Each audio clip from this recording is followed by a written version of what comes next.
हे traders, इस video को मैंने बनाया है बिगिनर्स को ध्यान में रखकर, ताकि ऑर्डर ब्लॉक्स को समझना सबके लिए आसान हो सके।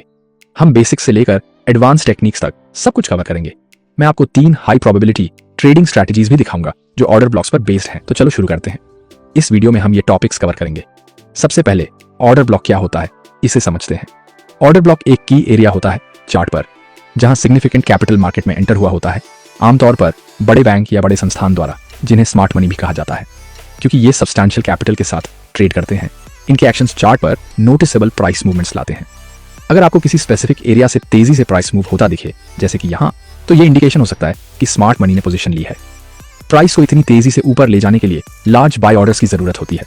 जिस इनिशियल एरिया से ये ट्रेड्स एग्जीक्यूट होते हैं उसे ऑर्डर ब्लॉक कहा जाता है। ऑर्डर ब्लॉक्स 2 तरह के होते हैं, बुलिश ऑर्डर ब्लॉक्स जो लार्ज बाय ऑर्डर्स के कारण बनते हैं, और बेरिश ऑर्डर ब्लॉक्स जो लार्ज सेल ऑर्डर्स के कारण बनते हैं।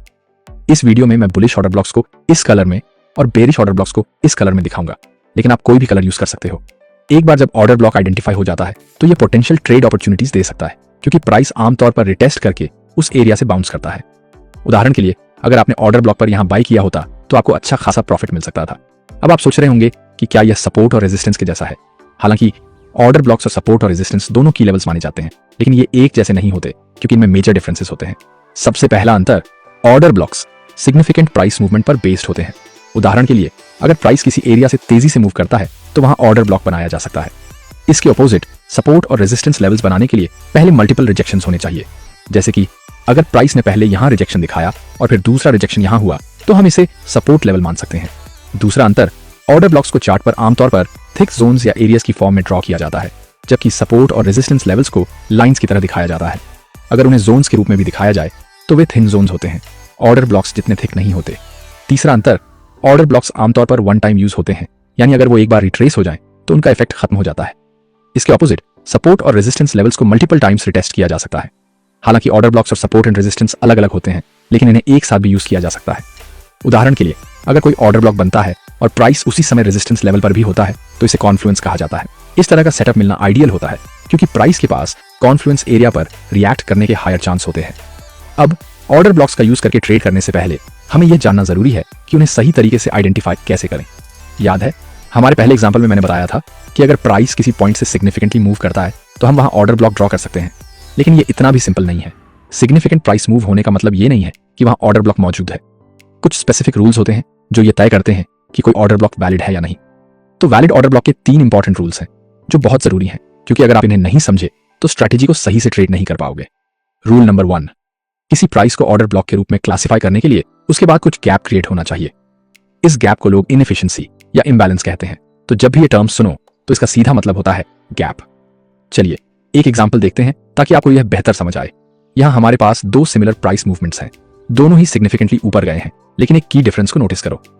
लेफ्ट साइड वाले मूवमेंट में पहली कैंडल की अपर विक और तीसरी कैंडल की लोअर विक के बीच एक गैप है, जबकि राइट साइड वाले में ऐसा नहीं है, क्योंकि वहां विक्स पूरी बॉडी से इंटरसेक्ट हो रही है। यही गैप इनएफिशिएंसी या इम्बैलेंस कहलाता है। इसलिए भले ही दोनों सेटअप्स में अपवर्ड मूवमेंट है, लेकिन सिर्फ लेफ्ट वाला ही एक वैलिड ऑर्डर ब्लॉक माना जाएगा, क्योंकि वहां इनएफिशिएंसी मौजूद है। ऑर्डर ब्लॉक ड्रॉ करने के लिए इनएफिशिएंसी से ठीक पहले वाली फर्स्ट कैंडल लो और उसके फुल बॉडी को कवर करते हुए एक रेक्टेंगल ड्रॉ करो, टॉप विक से बॉटम विक तक। Rule number 2, order block unmitigated होना चाहिए। ऑर्डर ब्लॉक्स आमतौर पर वन टाइम यूज होते हैं। अगर प्राइस किसी ऑर्डर ब्लॉक को टच कर लेता है तो वह वैलिड नहीं रहता, मतलब अब उसे टेस्ट या रिट्रेस नहीं किया जा सकता। उदाहरण के लिए, मान लो कि आपने प्राइस में एक गैप या इनएफिशिएंसी स्पॉट किया और वहां ऑर्डर ब्लॉक ड्रॉ कर दिया। अगर प्राइस या सिर्फ विक भी उस ऑर्डर ब्लॉक को टच कर लेती है तो वह वैलिड नहीं रहेगा, क्योंकि वह अब टेस्ट हो चुका है। हालांकि टेस्ट हुए ऑर्डर ब्लॉक को दोबारा यूज करने की स्ट्रैटेजीज होती हैं, लेकिन इसे मैं बाद में वीडियो में कवर करूंगा। फिलहाल बस इतना याद रखो कि order block generally one time use होता है। रूल नंबर 3, सबसे इंपॉर्टेंट रूल यह है कि एक ऑर्डर ब्लॉक के बाद ब्रेक ऑफ स्ट्रक्चर या चेंज ऑफ कैरेक्टर होना चाहिए। अगर आपको ये टर्म्स पहले से पता है तो आप वीडियो को थोड़ा आगे तक स्किप कर सकते हो, लेकिन अगर आप नए हो तो इसका जल्दी से क्विक रिकैप देख लेते हैं। हम जानते हैं कि मार्केट में ट्रेंड्स होते हैं, अप ट्रेंड्स और डाउन ट्रेंड्स। चलो अप ट्रेंड को एग्जांपल के तौर पर लेते हैं। अप ट्रेंड में मार्केट सीधा ऊपर नहीं जाता, बल्कि एक स्ट्रक्चर तरीके से मूव करता है, जहां हायर हाईज और हायर लोज बनते हैं।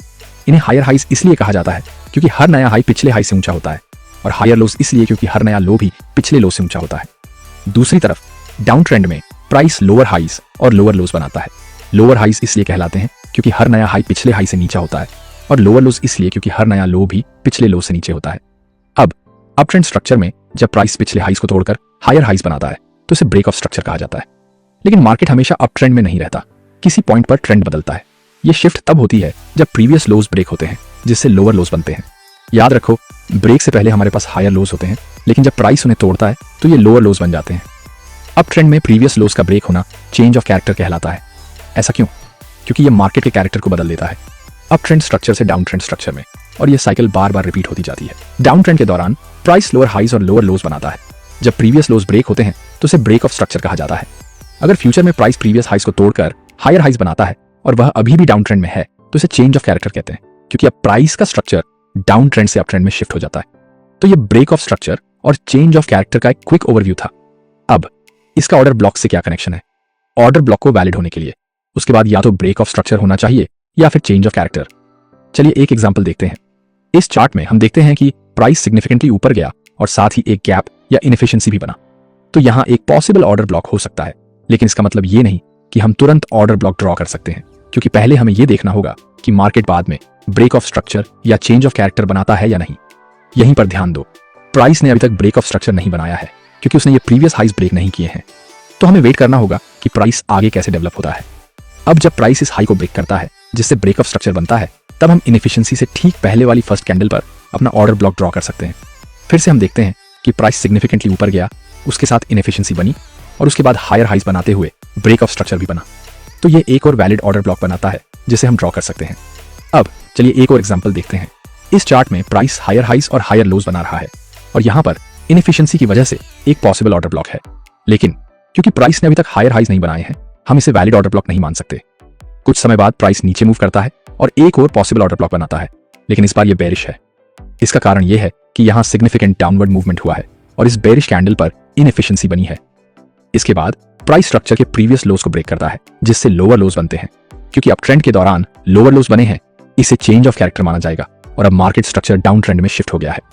तो अब हम लेटेस्ट ऑर्डर ब्लॉक पर फोकस करेंगे, जो कि करंट ट्रेंड के साथ अलाइन करता है, यानी यह बेरिश ऑर्डर ब्लॉक। पहले वाला बुलिश ऑर्डर ब्लॉक वैलिड नहीं है क्योंकि प्राइस ने वहां हायर हाइज नहीं बनाए, लेकिन यह बेरिश ऑर्डर ब्लॉक वैलिड है क्योंकि इसने चेंज ऑफ कैरेक्टर बनाया है। अब यहाँ एक और सिग्निफिकेंट अपवर्ड मूवमेंट हुआ है और साथ ही इनएफिशिएंसी बनी है, जिससे एक पॉसिबल ऑर्डर ब्लॉक नजर आ रहा है। लेकिन क्योंकि प्राइस ने अभी तक ब्रेक ऑफ स्ट्रक्चर नहीं बनाया, यह ऑर्डर ब्लॉक अभी वैलिड नहीं है।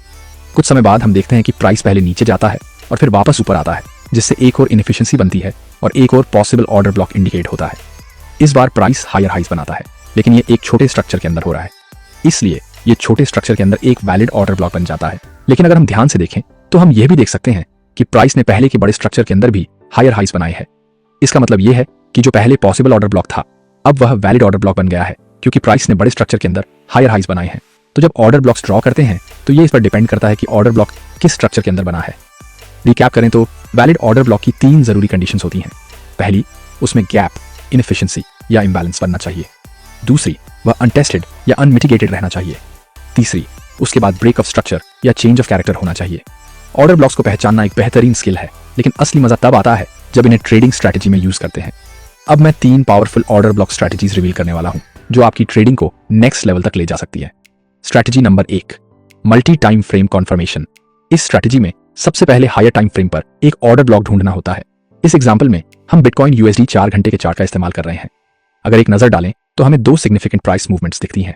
पहली यहां अपवर्ड मूवमेंट और दूसरी यहां डाउनवर्ड मूवमेंट।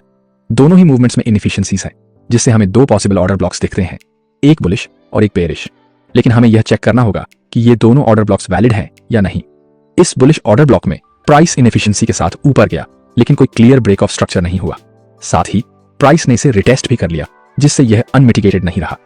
अब बेरिश ऑर्डर ब्लॉक को देखें तो प्राइस ने लोअर लोज बनाए, जिससे ब्रेक ऑफ स्ट्रक्चर बना और यह अभी भी अनमिटिगेटेड है। तो एनालिसिस के आधार पर सिर्फ ये बेरिश ऑर्डर ब्लॉक वैलिड है। अब सही ऑर्डर ब्लॉक पहचान लेने के बाद अगला स्टेप है वेट करना कि प्राइस उस ऑर्डर ब्लॉक तक वापस रिट्रेस करे। जैसे ही प्राइस ऑर्डर ब्लॉक को टच करता है, हम स्ट्रैटेजी के अगले स्टेप पर बढ़ते हैं, जो है कंफर्मेशन। हमें कंफर्म करना होगा कि प्राइस वाकई में ऑर्डर ब्लॉक से रिवर्स होगा या नहीं। इसके लिए हम लोअर टाइम फ्रेम जैसे 15 मिनट चार्ट पर स्विच करेंगे। 15 मिनट के चार्ट में हम बेरिश मोमेंटम के किसी भी इंडिकेशन को ढूंढेंगे जिससे कंफर्म हो सके कि प्राइस इस ऑर्डर ब्लॉक से रिवर्स हो सकता है। आप किसी भी कॉन्फर्मेशन टूल का इस्तेमाल कर सकते हैं, चाहे MACD indicator, bearish candlestick pattern या मार्केट स्ट्रक्चर में चेंज। मेरा फेवरेट कंफर्मेशन टूल है बियरिश एनगल्फिंग कैंडलस्टिक पैटर्न। ये सिंपल और इफेक्टिव है और अर्ली सिग्नल्स देता है।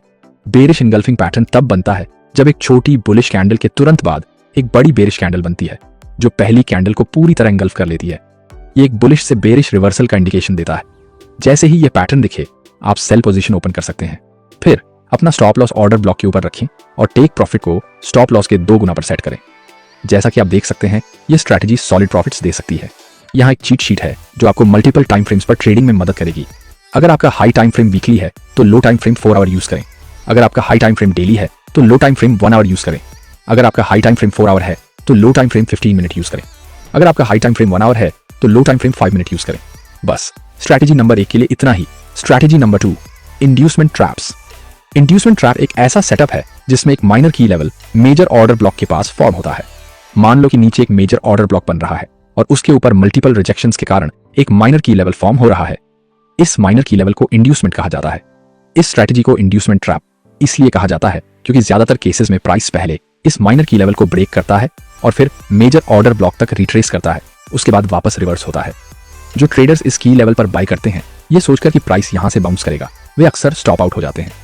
अगर तुम्हें ऐसा सेटअप दिखे जहां माइनर की लेवल मेजर ऑर्डर ब्लॉक के ऊपर बना हो तो तुम मेजर